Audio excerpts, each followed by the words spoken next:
இன்றைக்கு நாம் தியானிக்க இருக்கிற வசனம் லூக்கா 6ஆம் அதிகாரம் 38வது வசனம். கொடுங்கள், அப்பொழுது உங்களுக்கு கொடுக்கப்படும். அமுக்கி குலுக்கி சரிந்து விழும்படி நன்றாய் அளந்து உங்கள் மடியிலே போடுவார்கள். நீங்கள் எந்த அளவினால் அளக்கிறீர்களோ அந்த அளவினால் உங்களுக்கும் அளக்கப்படும் என்றார். இங்கே ஆண்டவராகிய இயேசு கிறிஸ்து தன் சீஷர்களிடத்துல கொடுக்கறத குறித்து பேசுகிறார். அதாவது மற்றவர்களுக்கு, ஏழை எளியவர்களுக்கு, துன்பப்படுகிறவர்களுக்கு, பசியாக இருக்கிறவர்களுக்கு, அப்படிப்பட்டவங்களுக்கு நீங்கள் கொடுங்க. நீங்கள் அப்படி கொடுக்கும்போது கர்த்தர் உங்களுக்கு அமுக்கி குலுக்கி சரிந்து உங்கள் மடியில் விழும்படியாக கர்த்தர் உங்களுக்கு திரும்ப அதை கொடுப்பாராம். ஏன்னா நீங்கள் எந்த அளவினால் அளக்கிறீர்களோ, அதாவது நீங்கள் குறைச்சி கொடுத்தீங்கன்னா குறைந்த அளவு உங்களுக்கு திரும்ப வரும். நீங்கள் நிறைவாய் மற்றவங்களுக்கு கொடுக்கும்போது கர்த்தர் உங்களுக்கு நிறைவாய் தருவார். அதனால தான் நீங்கள் எந்த அளவினால் அளக்கிறீர்களோ அந்த அளவினாலே உங்களுக்கு கொடுக்கப்படும். அப்போ இன்றைக்கி நாம் ஏழை எளியவர்களுக்கு கொடுக்கறது நமக்கு வீணாக போகாது இல்லையா? கர்த்தர் நமக்கு அதை திரும்ப தருவார். ஆனால் திரும்ப தருவார் என்பதற்காக நம்ம கொடுக்குறவங்களாக இருக்கக்கூடாது. இறக்க குணம் உள்ளவர்களாய் நாம் இருந்து நமக்கு திரும்ப செய்யாதவர்களாகிய எளியவர்களுக்கு நாம் கொடுத்து உதவணும். அப்போ தான் ஏழைக்கு இறங்கி கடன் கொடுக்குறவன் கர்த்தருக்கே கடன் கொடுக்குறான்னே வசனம் இருக்குது இல்லையா? நீதிமொழிகளில் இருக்குது.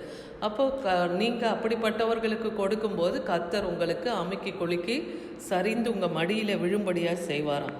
2 கொரிந்தியர் 9ஆம் அதிகாரம் 6லேருந்து 8 வரைக்கும் பார்த்தீங்கன்னா, சிறுக விதைக்கிறவன் சிறுக அறுப்பான், பெருக விதைக்கிறவன் பெருக அறுப்பான்னு சொல்கிறார். அப்போ நீங்கள் தேவனுடைய ராஜ்யத்துக்கென்று விதைக்கிறீர்களா? காணிக்கைகளை கொடுக்குறீங்களா? அப்போ நீங்கள் சிறுக கொடுக்கும்போது நீங்களும் சிறுக அறுப்பீர்கள். நீங்கள் பெரிய அளவில் நீங்கள் கொடுக்கும்போது கர்த்தர் உங்களை பெரிய அளவிலே நீங்கள் கர்த்தருடைய ராஜ்யத்துக்கு விதைக்கும் போது பெரிய அளவிலே நீங்கள் அறுப்பீர்கள்னே சொல்கிறார்.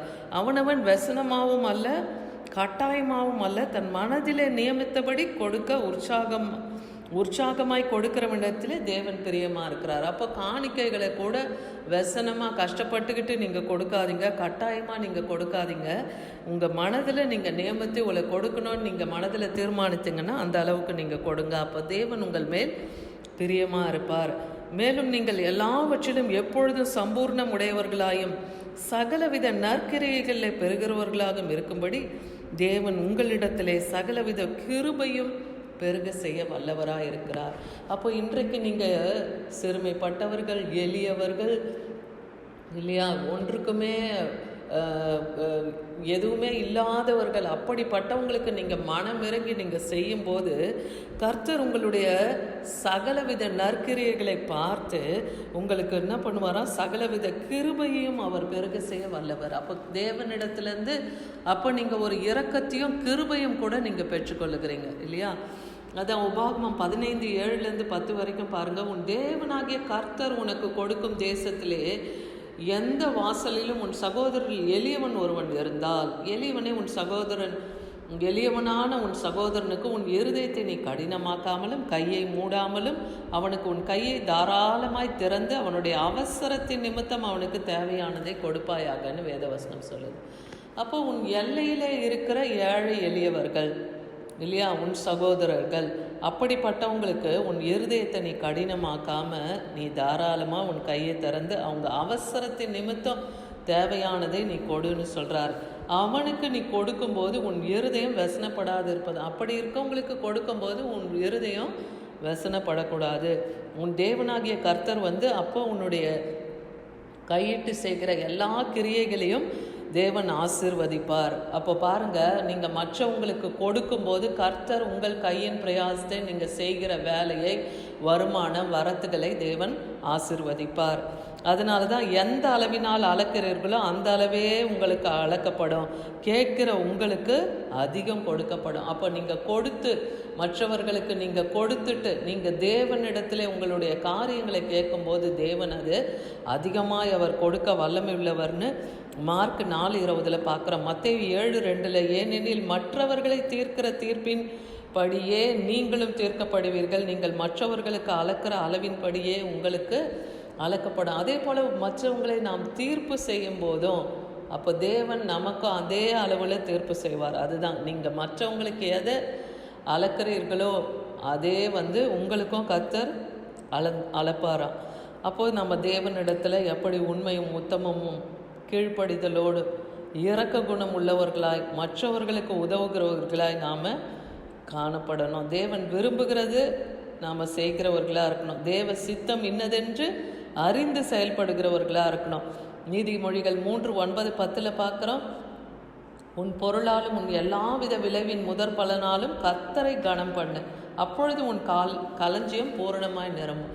அப்போ தேவாலயத்துக்கு போகிற நம்ம அங்கே காணிக்கைகளை கர்த்தருக்கு நம் முதல் பலன்கள், நம்ம வீட்டில் என்ன ஒரு செடி மரம் என்ன வச்சுருக்கோமோ அதுலேருந்து முதலாவது வருகிற அந்த காய் கனிகளை கர்த்தருக்கு நாம் படைக்கும்போது கர்த்தர் நம்முடைய களஞ்சியத்தின் தானியத்தை நம் களஞ்சியங்களில் இருக்கவைகளை பூரணமாய் நிரப்புவார். அதாவது அப்பத்தையும் தண்ணீரையும் எண்ணெயும் மாவும் குறையாதபடி தேவன் அதை நமக்கு அருளுவார். நீதிமொழிகள் 10:22 அதிலே நீதிமொழிகள் 3:10 பாருங்கள், கர்த்தர் பூரணமாய் உங்கள் களஞ்சியம் நிரம்பும்படியாய் செய்வன்றார். நீதிமொழிகள் 22:9 பார்க்குறோம். கருணை கண்ணன் ஆசிர்வதிக்கப்படுவான், அவன் ஆகாரத்தில் தரித்திரருக்கு அவன் கொடுக்கிறான். கருணை கண்ணன் இரக்க குணம் உள்ளவனாய் இருக்கிறவன் என்ன பண்ணுவானா, அவன் ஆசிர்வதிக்கப்படுவான்.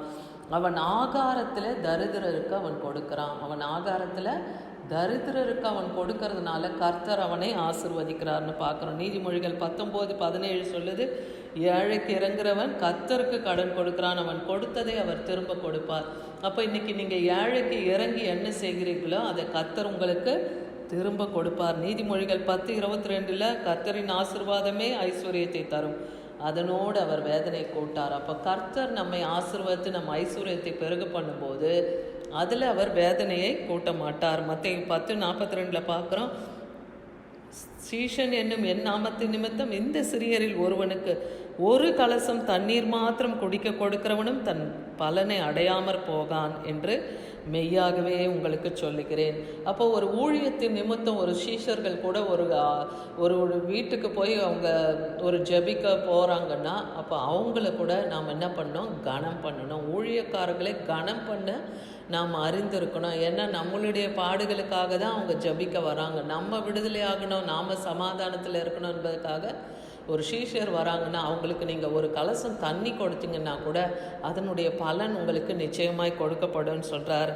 ஏன்னா நியாய தீர்ப்பு வருவதற்கு முன்பாக நீங்கள் இரக்கத்தை பெற வேண்டியது ரொம்ப ரொம்ப அவசியம் இல்லையா? இரக்கத்தை நீங்கள் மேன்மை பாராட்டுங்க. அந்த இரக்க குணம் வேணும்னு யாக்கோபு 2:13 பார்க்குறோம்.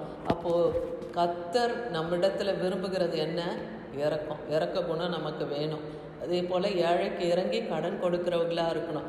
நம்மை விட சிறியவர்களாக இருக்கிறவங்க மீது நம்ம மனதிறங்கி அவங்க தேவைகள் என்னவோ அதை நம்ம அந்த நேரத்தில் கொடுத்து உதவும் போது கர்த்தர் அதற்கேற்ற பலனை நமக்கு தருவார்.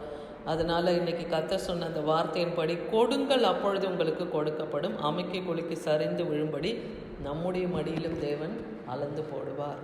ஆமென்.